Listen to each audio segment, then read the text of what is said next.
Welcome to Spoilerin time, where we talk about the shows that Cordkillers and the streaming services and gear we talk about over on Cordkillers allow us to watch. I'm Tom Merritt, Brian Brushwood. We've been watching some good stuff this week. Oh my gosh, good television is back, Tom. There was like a whole week where there wasn't good television, but now it's over. We're going to spoil Season 3, Episode 1 of Justified. Before that, Preacher, Episode 8, Season 1.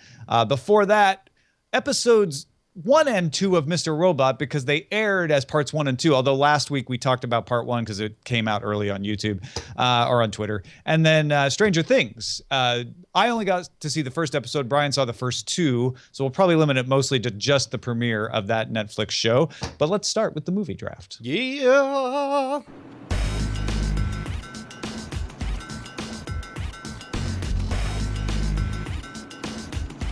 All right, Brian, a $46 million opening for Ghostbusters. Secret Life of Pets clocking in its second week as $203 million. You are on top. Team Night Attack with $728 million, 215 away from fourth place, DTNS.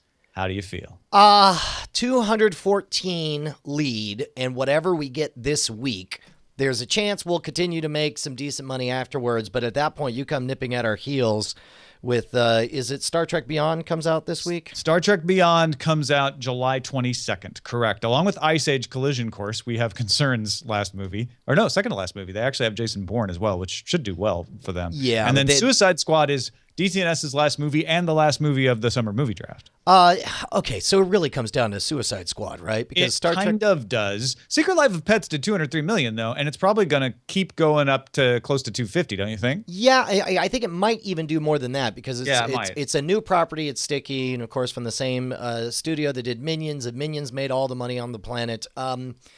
I think Ice Age Collision Course, I'm not expecting a lot of traction for that. I'm not seeing a lot of buzz.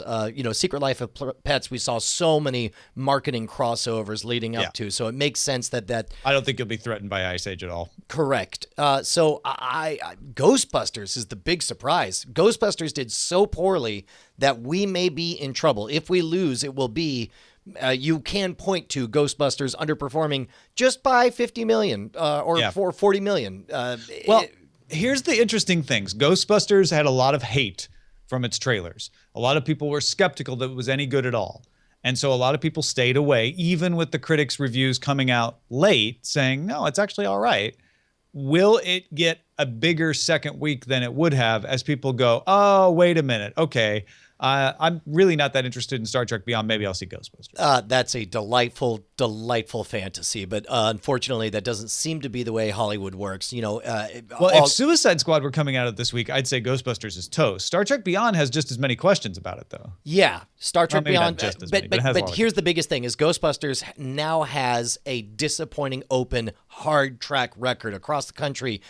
4,000 theaters are deciding, do we want to run it again? No, I'd rather gamble again on more theaters for Star Trek than rerunning Ghostbusters. Where do you feel like Ghostbusters tops out at? And then I'm going to add 100 million because you're being pessimistic. I'm thinking 120. There's no way it hits 220. I think that it will stick around. I think it'll do about as well as as its opening. Yeah, maybe 20-30% down. Not the big 50% drop off that we usually see. I think that because I think it's going to do better than that. But were you to be right, I think Suicide Squad will be the saving grace for DTNS, and Star Trek almost becomes irrelevant at that point. Yeah, it's the problem though is Suicide Squad. Every time I see those ads, I get a funny feeling. But then again, I thought the ads for Secret Life of Pets were awful, and it blew up. Yeah. Suicide Squad. Batman versus Superman made $330 million. Yeah. And that's actually, you know what? Congratulations, DTNS. I think you're going to run away with it. That's where my hope is lying. Like Suicide Squad, I'm excited for. When I see the trailers, I'm like, I definitely want to go see this. It's getting all kinds of marketing, which is probably what helped Secret Life of Pets get its boost. But then I look at Superman, I'm like, well, if that made $330 million. Yeah, I got to tell you, I feel like we top out around 870 million, give or take. And I'm guessing you eke a win just barely past us. Well, and it might go down to the fourth week, right? Suicide Squad will only get its first 4 weeks of domestic gross because that's the way the rules work. But here's the other thing is there's been a lot of buzz, a lot of negative buzz about Ghostbusters going into it. There's kind of, I don't want to say zero buzz, but I've not heard anybody say, oh, I've seen an early screener. I've heard that it's really surprisingly good. Because we did have that chatter with Guardians of the Galaxy. Everyone was skeptical going into Guardians of the Galaxy, but there was some buzz like, no, man, it's actually amazingly, surprisingly good. I am not hearing any of that about Suicide Squad. No, that's a good point. It's fairly quiet, which could be a good thing. It could be like, well, people are fairly positive about that movie and it's in line with expectations, right? Or it could be there's really nothing to see there, which I hope it's the first. Yeah, I hope you lose. Yeah, well, of course you do. Let's move on to spoiling Stranger Things, episode 1 of season 1. This is it the Duffer Brothers? Do I have that right out of my memory? I think it's the Duffer Brothers. It is an homage to the 80s. We get a Spielberg-like look at the 1980s, which is note perfect in that first episode for the most part. What I have a problem with, like they even do the on-screen graphics in an 80s style, because it is so 80s like. There are parts of it, and Eileen and I were talking about this, there are parts of it that feel out of place modern, and we couldn't quite figure out what they were. It wasn't the costumes, wasn't the location, wasn't the shot composition. They were doing all kinds of things with shot composition that just felt 80s. It definitely... It was the chief, for some reason, just felt like a modern person to me. And I think because they did so much to make it look 80s, the fact that it was in 1080 for us took us out of it. That's exactly what I was going to say is the fact that it was shot digitally and there's that ineffable quality to it. Although the opening credits I thought were great. It looked like a John Carpenter movie. And the effects, the animation of the logo, the font choice for the logo, the music I thought was wonderful. By the way, how great was Fraser Cain in that movie as the short order restaurateur? Yeah. No, you're absolutely right. I hadn't even put that together. He's totally Fraser, isn't he? Yeah. Great, simple setup right from the get-go. Doesn't overplay it. I mean, you know what? That 80s hit you over the head with the double Gorgon in the D&D game, and the main character saying, you know, I only rolled a 7. He got me, and you already know going in, like he's the kid. Like they've said it in the description, like he's the kid that disappears. You're like, oh yeah, he does got you. Absolutely right. I didn't even put that together at the time. That's really clever. Here's something else that might have been jarring is there's a few moments of pacing. In 1980s movies, largely because of the restriction of practical effects, the monsters could only move so fast. And because lights were being flickered, not by a computer controlled anything, but because they had some grip over there flicking or jabbing wires together, the very opening scene, when the fluorescent lights are flickering all up and down that hallway, felt, I don't know, twitchy post 21st century, you know, or post 20th century. There's lots of, I hadn't even thought about that, but you're right. There's lots of little things like that. And it's only because they do such a good job of imitating the 80s style with the opening credits, with the music, that I think it bugs you. I think if they'd just done a period piece 80s style, that wouldn't have bothered me at all. And for the record, it didn't even bug me. It just sometimes I think if it were a less well told story, it would bug me, but it most certainly did not. I'll tell you what, the kids grow on you real fast. Like by the end of the first episode, I was like, kids are functional child actors, whatever. But by the end of the second episode already, I'm like, I love these kids. They're great, and they have character and personality, and I believe them. And their acting is good enough that I get pulled in. The little girl who plays 11 is fantastic. Like she is really gifted and in the moment. And Winona Ryder, I think, knocks it out of the park as the harried single mom too. And it was just fun to watch that. I think of her as Reality Bites, right? She's a 90s actress, but she is an 80s mom in this. I think she does a great job. The only and I don't think this is a spoiler, but by the end of the second episode, I'm ready to see some evolution of the harried mom character, because she's really harried by the end of the second episode. Oh, I was gonna say she's pretty dang harried in the first episode. So. But then imagine after a whole other episode of her son being missing, she's pretty harried. Well, that's true, and I think for all of my little nitpickings, and they are definitely nitpickings, this is a really strong story. I'm fascinated. I want to find out what's really going on. The fact that they showed us in the first episode a pulsating monster in the lab was surprising to me. I'm like, oh, we're getting a thing. Oh, yeah. But it's just increasing the mystery, because they say not only like this is where it came from, but also, and what about the girl? So my original theory had been like, oh, what if the monster eats Will, but then assumes a human form, but gets it wrong and becomes a girl, was thrown out the window. I'm like, well, the girl apparently already existed before that monster ever meets Will. Almost like that Dungeons & Dragons game they were playing, the first episode very clearly sets out important set pieces. Or pieces of the game puzzle. You've got the kids, you got the parents, you got the cop, and you have one monster and one mysterious possible refugee hero or whatever. And by the way, H82 or 8 is complaining that we're picking nits. That's what we do. That's what we do. That's we can I think love what a he's thing. saying is if you're only picking nits about the set pieces and effects looking too new, you're saying it's a pretty good show. Yes, we are saying. I think we started off saying that it's great.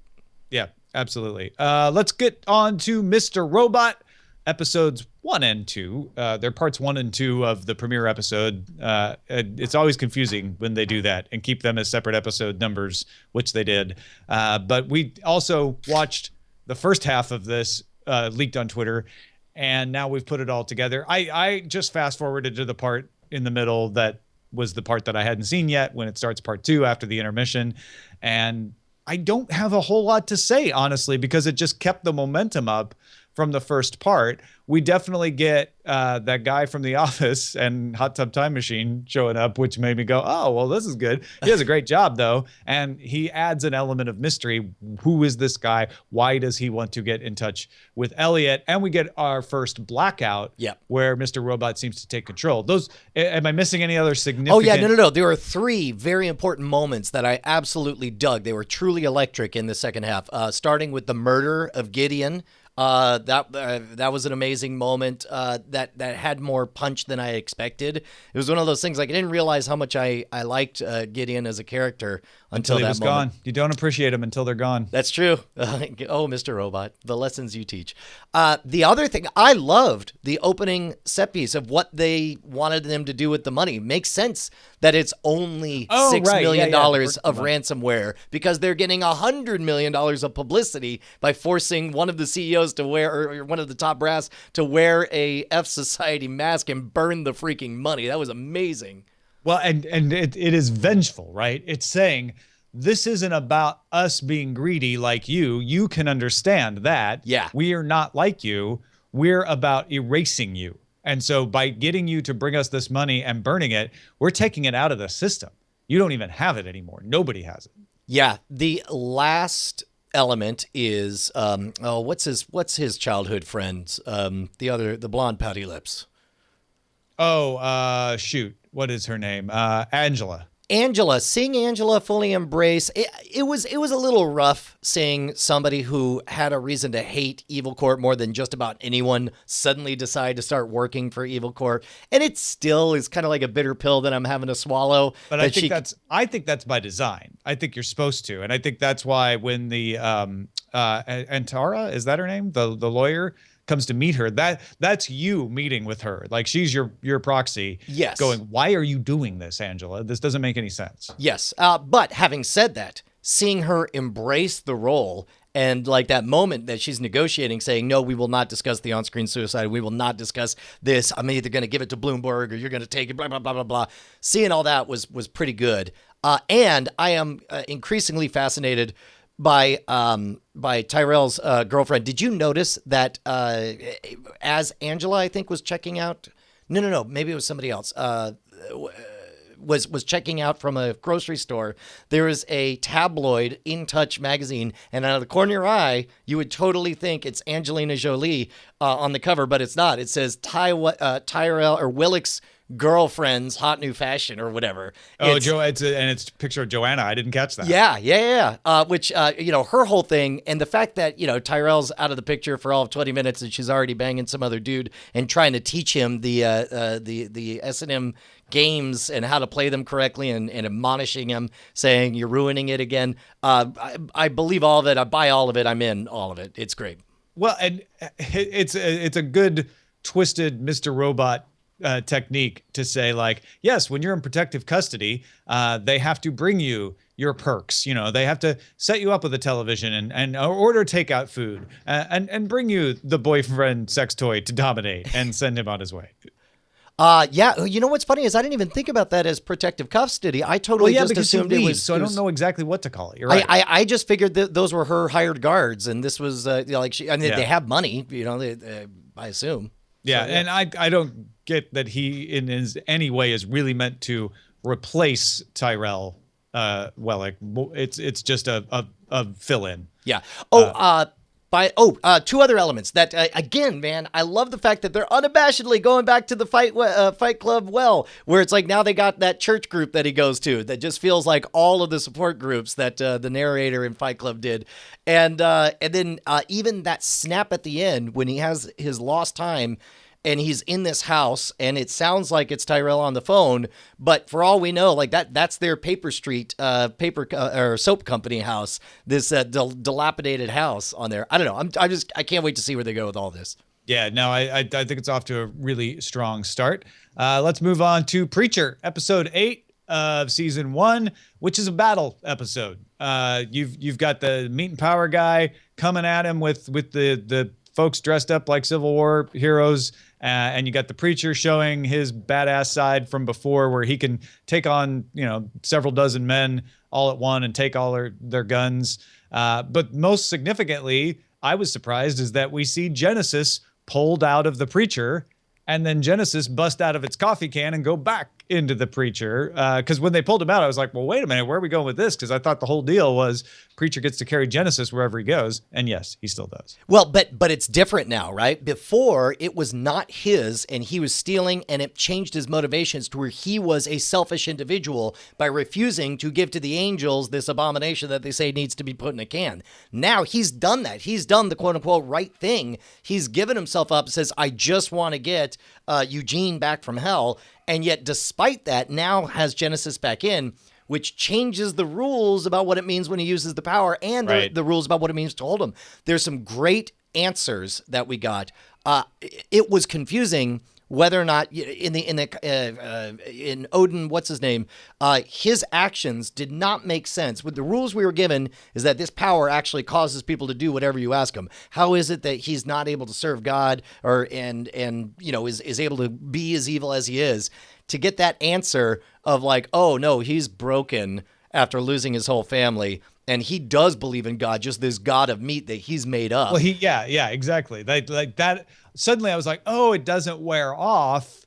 It just was subject to his twisted interpretation. Like, how do you tell someone who doesn't believe in God to serve God? Well, that's the answer. Well, and we get a second answer about what the power means and how it works with the fake out suicide that turns out just to be him deafening himself so he can't hear the voice. And the fact that that works is even more interesting to me because it's not a true supernatural voice. There are rules to it. They have to hear him make the command in order for them to obey it. Yeah, no, this is really good in that way. I'm not sure how I felt about Eugene being a ghost. Speaking of Fight Club, I thought it was cool that I was like, oh, maybe the power of Genesis allows him to call Eugene back. I love that explanation. It's not that far from hell up here. Then when it turned out he was just in the preacher's mind, that broke something a little for me. It doesn't break my appreciation of the show, but it felt like. I didn't understand why the preacher was hallucinating at this point, and I liked it better that Eugene was back. But if Eugene isn't back and the angels are going to sort of double cross him by leading him to think they would get Eugene back and then saying, we're not going to do it right now, I could have done without Eugene being around at all. Here's why I think they did it. I think we had an unfair perspective because they very vividly showed Eugene, and they had a very lucid conversation with each other that ended, that had those great moments like "Hell's not that far away," "What's it like? It's crowded." All of those moments really were good writing, and I'm glad we got them that way. They also really clearly indicated that this dude's on 2-3 liters of whiskey at this point. So I totally just assumed he's not as lucid Eugene's a pink elephant as he. Yes, exactly. Yeah. Exactly. Yeah, maybe. But that was a minor concern. I thought for the most part it was a good 8th episode of a season, right? It's a battle episode. And we had to see that come down. I'm not quite sure where we're going. Also, I was confused with the dog and Tulip. Until I remembered. Remember last episode is when Cassidy threw himself out and burned up. We never saw Cassidy after that moment. Okay. And I didn't realize that. The story just kind of kept on going. So that monster Cassidy's thing remains in there, and Tulip scooped him up. Yeah, and did you notice the brief moment that Tulip had to consider whether or not to throw the old sleeping man in or the dog? Yeah. That was a moment. But I didn't even realize that there's going to be kind of a reckoning between Cassidy and Preacher. That'll be interesting.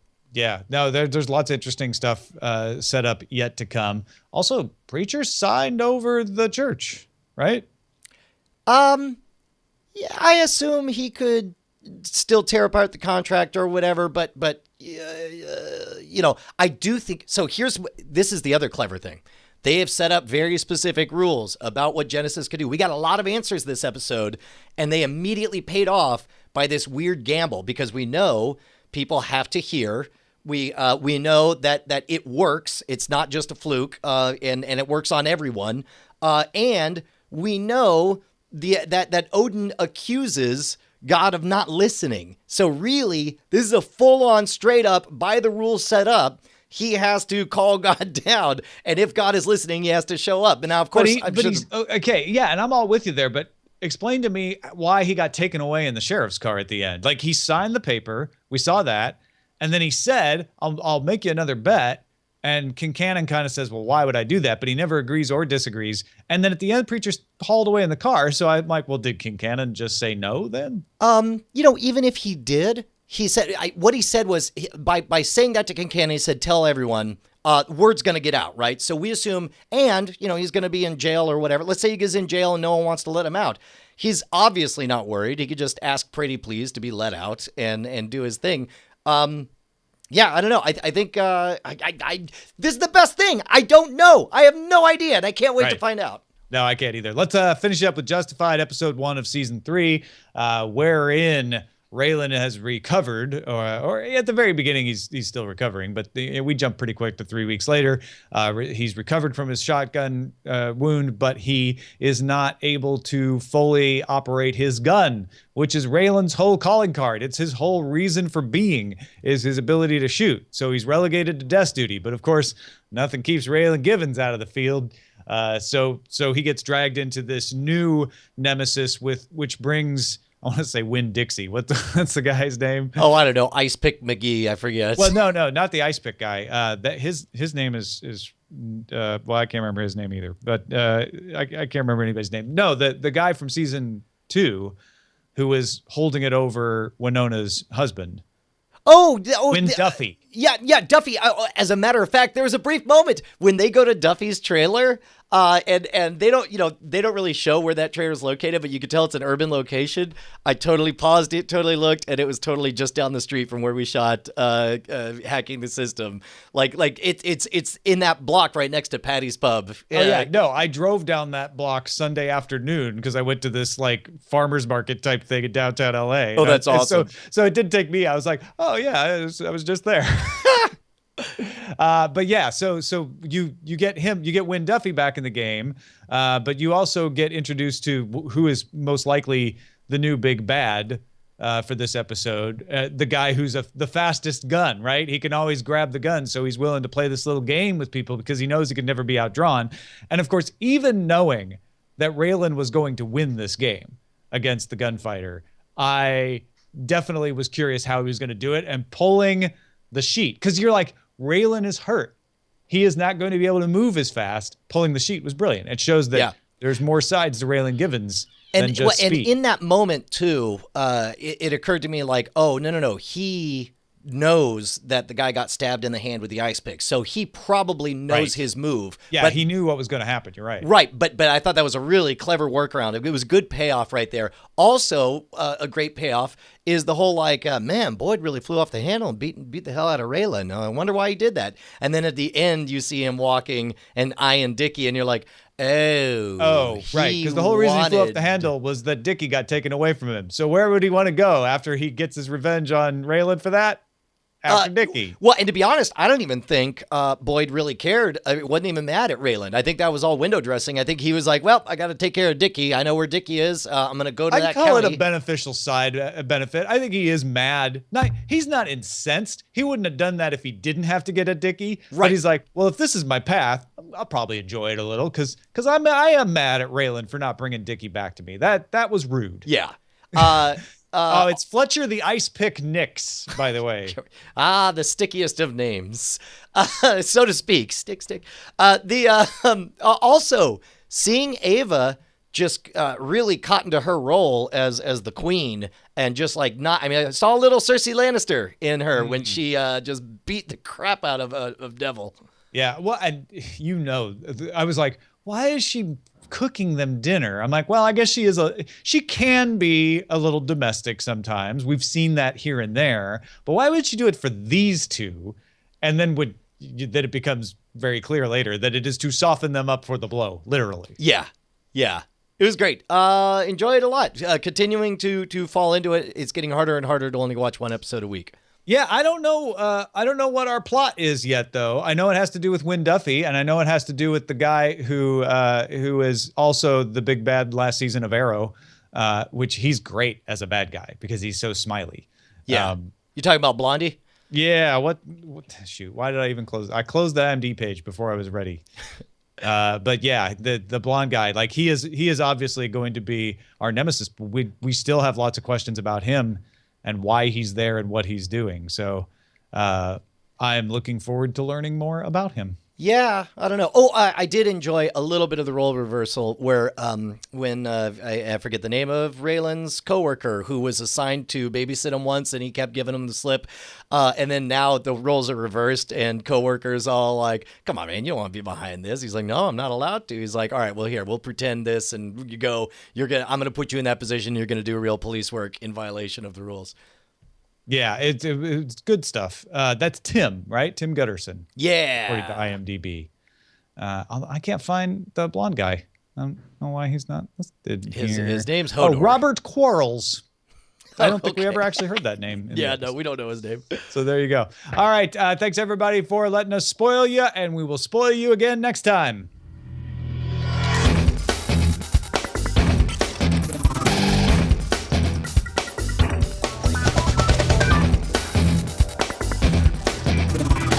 Diamond Club hopes you have enjoyed this program.